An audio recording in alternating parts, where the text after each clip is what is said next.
Hi guys, நம்மளுடைய trending job சேனல்ல அரசு பள்ளியில நிரந்தரமான ஆசிரியர் வேலை வாய்ப்பு வந்திருக்கு. ஆசிரியர் வேலை தேடி எல்லாருக்குமே வந்து பார்த்தீங்கன்னா ஒரு குட் நியூஸும் சொல்லலாம். ஏன்னா இந்த ஜாப் வந்து பார்த்தீங்கன்னா அரசு உதவி பெறும் பள்ளியில இந்த பிப்ரவரி எண்டுக்குள்ள எல்லாமே இந்த அரசு உதவி பெறும் பள்ளி பட்டதாரி ஆசிரியர் எல்லாருமே வந்து பார்த்தீங்கன்னா ஃபில் பண்ண சொல்லிட்டாங்க. ஸோ இந்த வேலையை நம்ம எப்படி ஈஸியா வாங்குறது?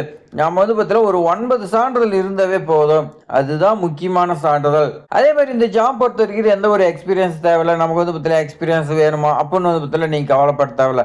சம்பளம் பொறுத்த வரைக்கும் வந்து பார்த்தீங்கன்னா அரசு உதவி பெறும் பள்ளினாவே உங்களுக்கு அரசு விதிகள் பிடித்தான் சம்பளம் இருக்கு. ஏஜ் லிமிட் எல்லாமே வந்து பார்த்தீங்கன்னா இந்த அரசு விதிகளுக்கு உட்பட்டு தான் செயல்படணும்னு சொல்லி கொடுத்துருக்காங்க. சரி, உங்களுக்கு ஆசிரியரை வேலை செய்யறதுக்கு விருப்பம் இருந்துச்சுன்னா நம்மளுடைய ட்ரெண்டிங் ஜாப் சேனலை சப்ஸ்கிரைப் பண்ணிங்க. தொடர்ந்து நாம ஆசிரியர் வேலை வாய்ப்பு பார்த்துட்டு வந்துட்டு இருக்கிறோம்.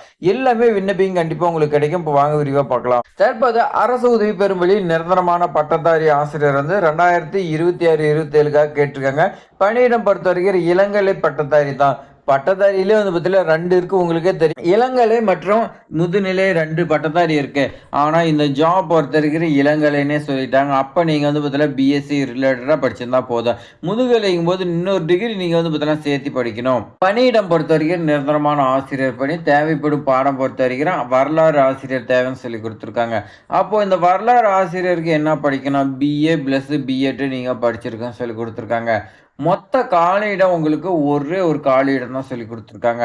இனச்சுழற்சி பொறுத்த வரைக்கும் எஸ்சிஏ பிரிவினர் வந்து பார்த்தீங்கன்னா விண்ணப்பிக்கலாம் சொல்லி கொடுத்துருக்காங்க. சம்பளம் அரசு விதிகள் படி எல்லாமே ஓகேங்க. ஆனால் இந்த டெட் பேப்பர் 2 தான் எங்களுக்கு வந்து பார்த்தீங்கன்னா கஷ்டம். அதுதான் நாங்கள் வந்து பார்த்தீங்கன்னா எக்ஸாம் எழுதுறோம், பாஸே பண்ண முடியல. அப்படித்தான் வந்து பார்த்தீங்கன்னா நீங்கள் கேட்டுக்கிறீங்க.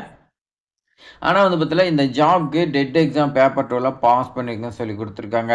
ஏன்னா, இந்த மாரி கண்டிஷன் வைக்கும்போது ரொம்ப வந்து பார்த்தீங்கன்னா, கம்மியா தான் இந்த டெட் எக்ஸாம் பேப்பர் 2ல பாஸ் பண்ணியிருப்பாங்க. அவங்க விண்ணப்பிக்கும்போது இந்த ஜாப் கிடைக்கும். அடுத்த சப்ஜெக்ட் பார்த்தீங்கன்னா, கணிதம் ஆசிரியர் கேட்டிருக்காங்க. இதுக்கு நீங்க பிஎஸ்சி பிளஸ் பிஎட் படிச்சிருக்கணும். ஒரே ஒரு வேக்கன்சி.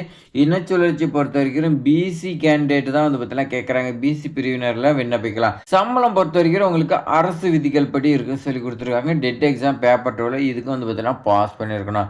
அடுத்து பார்த்தீங்கன்னா, வரலாறு ஆசிரியர் கேட்குறாங்க. அதுக்கு பிஏ, பிஎட் நீங்க படிச்சிருக்கணும். ஒரே ஒரு வேகன்சி தான். எம்பிசி பிரிவினர் விண்ணப்பிக்கலாம். சம்பளம் அரசு விதிகள் படி இருக்கும். டெட் எக்ஸாம் பேப்பர் 2ல நீங்க பாஸ் பண்ணிக்குன்னு சொல்லி குடுத்துருக்காங்க.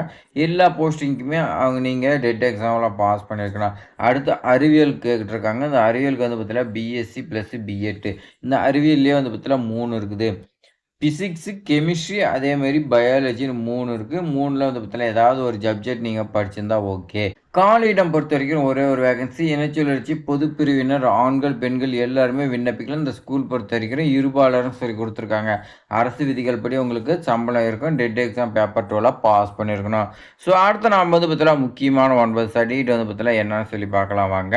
வேற ஒண்ணும் இல்லைங்க. உங்களுடைய 10ஆம் வகுப்பு மதிப்பெண் சான்றிதழுங்க. 12ஆம் வகுப்பு மதிப்பெண் சான்றிதழ். அடுத்து ஒண்ணு பார்த்தீங்கன்னா, டிகிரி பிளஸ் டிசி கேட்டிருக்காங்க.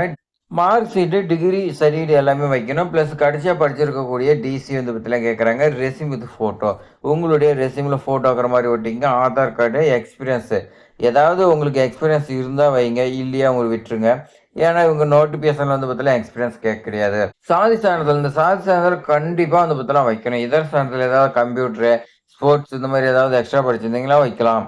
டெட் எக்ஸாம் பேப்பர் 2 இது வந்து பார்த்தீங்கன்னா ரொம்ப ரொம்ப வந்து பார்த்தீங்கன்னா கண்டிப்பா வைக்கணும். இந்த டெட் பேப்பரும் சாதி சான்றிதழும் கண்டிப்பா நீங்க வைக்கணும். இல்லைன்னா உங்களோடத ரிஜெக்ட் பண்ணிருவாங்க.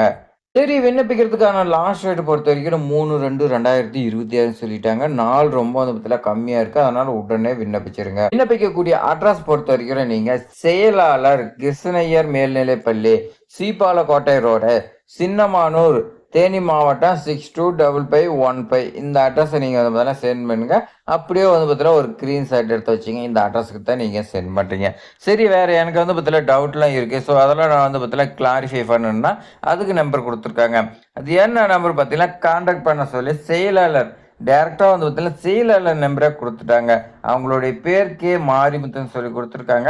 மொபைல் நம்பர் பொறுத்த வரைக்கும் 8098204151 இந்த நம்பருக்கு நீங்க கால் பண்ணி உங்களுடைய டவுட் ஏதாவது இருந்தா கிளாரிஃபை பண்ணிக்கலாம். சரி, இது மாதிரி பயனுள்ள தகவலாம் நம்மளுடைய ட்ரெண்டிங் ஜாப் சேனலை தொடர்ந்து பார்த்துட்டு வந்துட்டே இருக்கும். ஸோ உங்களுக்கு வந்து பார்த்தீங்கன்னா ஏதாவது டவுட் இருந்தால் கமெண்ட் பண்ணுங்க. அதே மாதிரி இந்த ஸ்கூல் பொறுத்த வரைக்கும் டவுட் இருந்துச்சுன்னா இந்த செயலாளர் கான்டாக்ட் பண்ணிக்கங்க. வேற ஏதாவது ஸ்கூல்ல வேகன்சி வந்தாலும் நம்மளுடைய டெலிகிராம் மெயில் ஐடி அதே மாதிரி கமெண்ட்ல சொல்லுங்க. அப்பதான் வந்து பார்த்தீங்கன்னா பல பேத்துக்கு பயனுள்ளதாக அமையும். இந்த வீடியோ பயனுள்ளதாக இருக்குதுன்னு நினைச்சீங்கன்னா ஒரே ஒரு லைக் பண்ணியும் ஃப்ரெண்ட்ஸுக்கு ஷேர் பண்ணுங்க. தேங்க்ஸ் ஃபார் வாட்சிங்.